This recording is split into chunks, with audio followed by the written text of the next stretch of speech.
He's charge nurse tonight, and for some reason the fellow who normally works is off tonight, and so he's out of here. But we've got a lot in store for us. That's why we kind of rushed things along as quickly as we could. I appreciate his coming and being here for the time that he can. This morning I promised you Brother Abbott would share his testimony this evening. I've never heard it, but I know that he's been saved. And so I'm sure he's got something great to tell us. And so if you come and share your testimony, if you don't mind introducing your family to our church as well. Sure. Well, Richard, I certainly count it a privilege to be able to give my testimony. I know it's one of the greatest tools you have for evangelism, to be able to open the door with folks, is to tell people what the Lord did for you. Of course, my name is Bill Abbott, and we are a family that travels full-time in the ministry of evangelism. To my right, to your left, is my wife, Diana. We have been married for 20 years. This past November the 18th, we celebrated 20 years of marriage, and then these are our 4 children. The 2 young men in the dark suits and the blue shirts. They don't normally dress alike, but it just happened on today that they do. I told them if I'd have gotten the memo, I'd have dressed like them. We'd have looked good, so we'd look like a singing trio. But our oldest son is Zach. Zach's 17. He's a senior in high school. Upon graduation in May, he's planning on attending Heartland Baptist Bible College in Oklahoma City, Oklahoma. And then there's our younger son, Ethan, is 16, sophomore in high school. Both the boys have a part in our evangelism ministry with doing music. They both sing, as well as they play the violin, the acoustic guitar, and the mandolin, along with singing as well. And then there are our 2 daughters. Our 2 daughters are Olivia. She's our 8-year-old, and Priscilla. She is 4, and both of them also have a part in our music ministry. Olivia's been singing solos in church since she was 3, and we started Priscilla last year also. And so the whole family's involved in the ministry, as well as doing children's meetings and stuff like that. The boys assist my wife in doing the teaching, missionary stories, making balloon animals, all kind of stuff like that is who we are. My wife and I met when we were colleges in a state college. We both had been brought up religious. We both have interesting similarities in as a Baptist preacher. My mother's dad was a Baptist preacher, and we both grew up being exposed to the gospel. She was, for the most part, she had grown up going to church, and as a young lady, my wife had grown up going to Baptist churches, as well as her mother was a Methodist, and so she had gone through confirmation and everything in the Methodist church. And when she and I met in the state college, we both had been exposed to the gospel. We both had walked an aisle. We both had been baptized by immersion. We both had had our names written on a church roll, and we both thought we were saved. But we were just 2 religious individuals is all we were.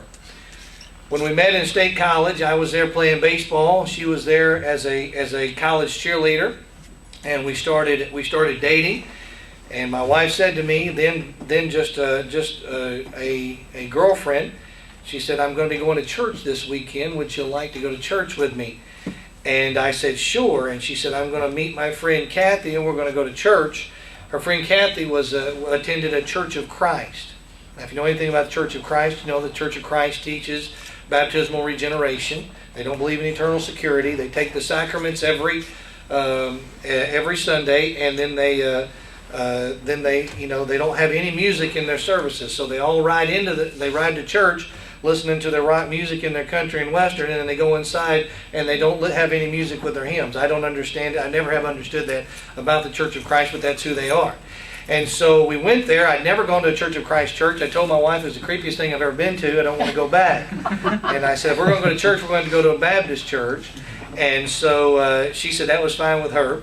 And so we went to a large Southern Baptist church. We went in. We didn't know anyone.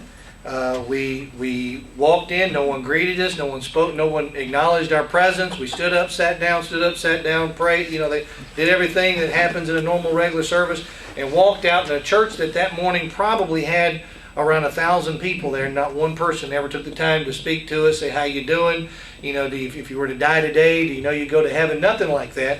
And so we were traveling to her sister's house, and I'm trying to, for the sake of time and not getting into the preacher's preaching time, trying to condense this, but we were traveling to her sister's house, and we were traveling down a 2-lane road that used to be kind of going out into the country. Today it's nothing but subdivisions and houses. But we looked over, and what used to be a sage grass field, there was a little Baptist church sitting there. And I said to her, I said, we ought to visit that church sometime. And we were headed one Sunday to another church, but we were running late, kind of like we just came in a moment ago.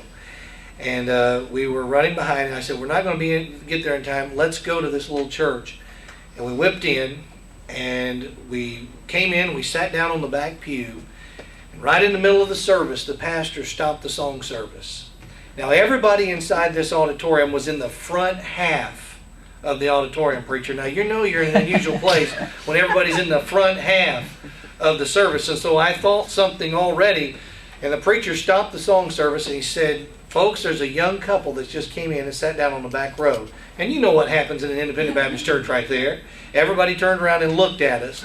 And I learned then why everybody was in the front half of the auditorium. He said, folks, you know that when we built the new auditorium, we only had enough money to buy hymnals to put in the front half of the auditorium. Now, I think that was a pretty good strategy on part of the preacher.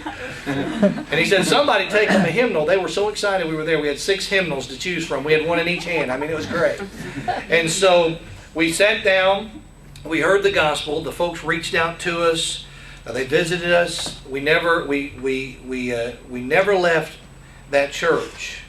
But again, my wife and I were both just religious. And during that time, our pastor who had heart problems, he had gotten the church built, and he resigned. We called a new pastor. And shortly after our new pastor came, by this time now, I've jumped way ahead here. By this time, my wife and I are married. And we're going to church there. We've made some corrections in our life. And then I was doing my personal devotions, preacher. I mean, I've changed my life. I mean, I was a college baseball player, and there's things I talk about from my lost days. I don't talk about in front of my children things that I did, because I don't ever want them to associate their dad with his past. I want them to associate their dad with the present. And I was doing my devotions one night, kneeling next to a bed, and oftentimes what I would do, I would read several psalms until God spoke to my heart, or felt like God was speaking to my heart, and then I began to pray. And that night, as I was kneeling next to the bed, there was this incredible lack of peace and assurity. And the Bible verse kept rolling through my mind, for by grace are you saved through faith. That not of yourselves, it is the gift of God, not of works, lest any man should boast.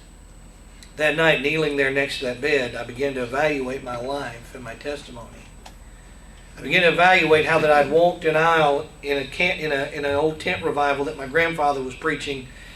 They had decided where that tent revival was that they were going to plant a church there. I remember walking that aisle that night, and an older deacon or an older gentleman kneeling down next to me and asking me, did I want to join the church? And obviously I wanted to join the church, but nobody had ever asked me if I were to die, would I burst hell wide open, or where would I spend eternity?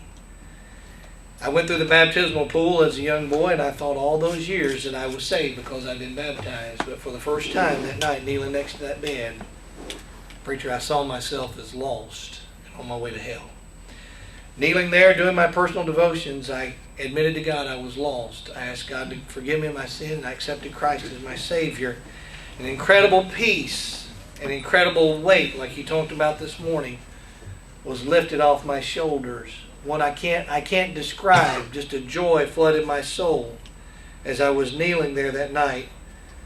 I would later tell my pastor what I had done. I would stand before the church, give testimony similar to what I'm doing right now, and I would then present myself for baptism, true believer's baptism, as the Lord had truly saved me at that point. And then in 1994,